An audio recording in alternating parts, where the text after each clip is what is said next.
Seguro que a todos les suena el Hotel Ritz de Madrid, un ícono, un auténtico palacio, vamos, la definición de lujo desde hace más de 100 años.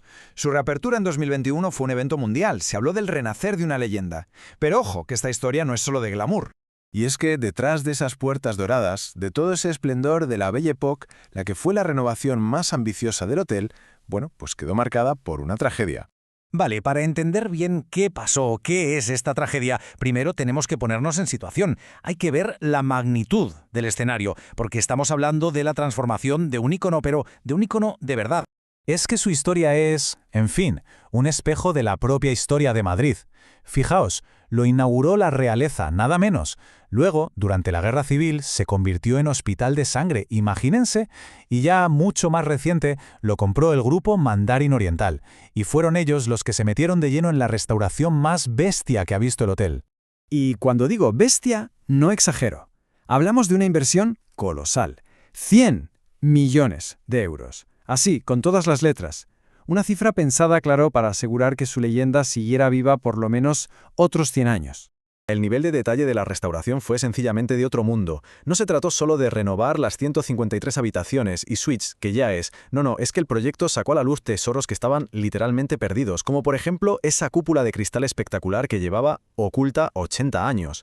Se mejoró absolutamente todo, la arquitectura, los restaurantes, todo se llevó a un nivel de lujo que es difícil hasta de imaginar. La promesa de los dueños del grupo Mandarin Oriental era muy clara. Vamos a modernizarlo, pero sin cargarnos el alma del edificio.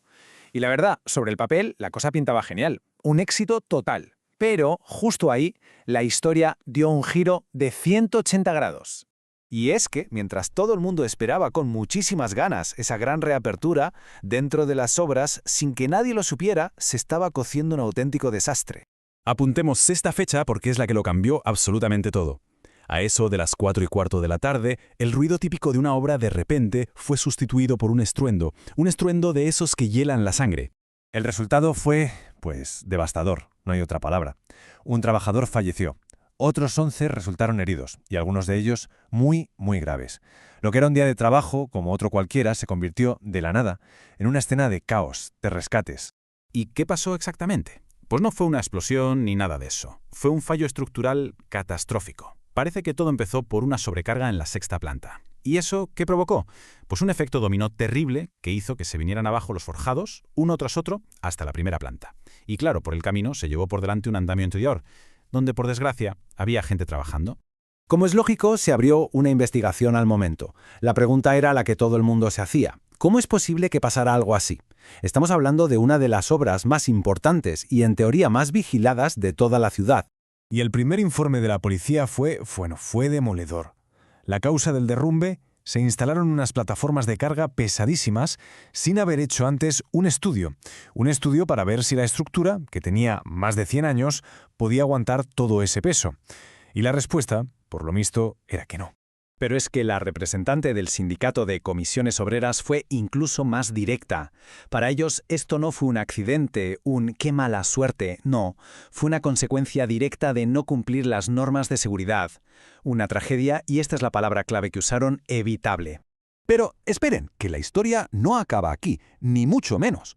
2 años más tarde, la propia investigación del sindicato destapó una conexión bastante inquietante que hacía que todo esto fuera todavía más grave. Nos vamos a octubre de 2020. Otro trabajador muere en una obra, esta vez en la del Hospital de Emergencias de Valdebebas. Una noticia trágica, por supuesto, pero lo que nadie se imaginaba es que iba a tener una conexión directa con lo que había pasado en el Ritz. Y la conexión, según denunció CCO, era una subcontrata. Resulta que la misma empresa que estaba implicada en el derrumbe del Ritz, Anro, era la empresa para la que trabajaba el obrero que murió en Valdebebas. O sea, 2 accidentes mortales en 2 años. Y en los 2 aparece el nombre de la misma compañía.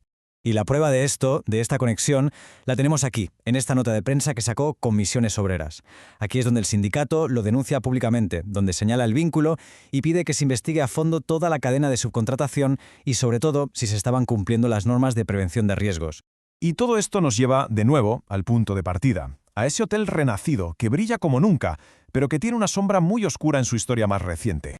Porque, a pesar de todo lo ocurrido, de la tragedia, la reapertura fue un éxito rotundo. Los clientes volvieron, las críticas eran espectaculares y el hotel volvió a ocupar su trono en el Olimpo del lujo mundial, justo como estaba planeado. Así que al final nos quedamos con dos relatos que existen a la vez, dos realidades paralelas. Por un lado tenemos la historia bonita, la de un tesoro arquitectónico que se ha salvado y se ha restaurado de una forma increíble. Y por otro, la historia fea, la de un fallo de seguridad que se llevó una vida por delante y que para los sindicatos no era un hecho aislado, sino parte de un patrón bastante preocupante. Al final, la historia del nuevo Ritz nos obliga a plantearnos una pregunta que va mucho más allá. Cuando vemos estos proyectos tan grandiosos, estas proezas de la arquitectura, del lujo, ¿nos paramos a pensar en cuál es el precio que a veces se paga para que se hagan realidad? ¿Cuál es el coste oculto que hay detrás de cada gran fachada?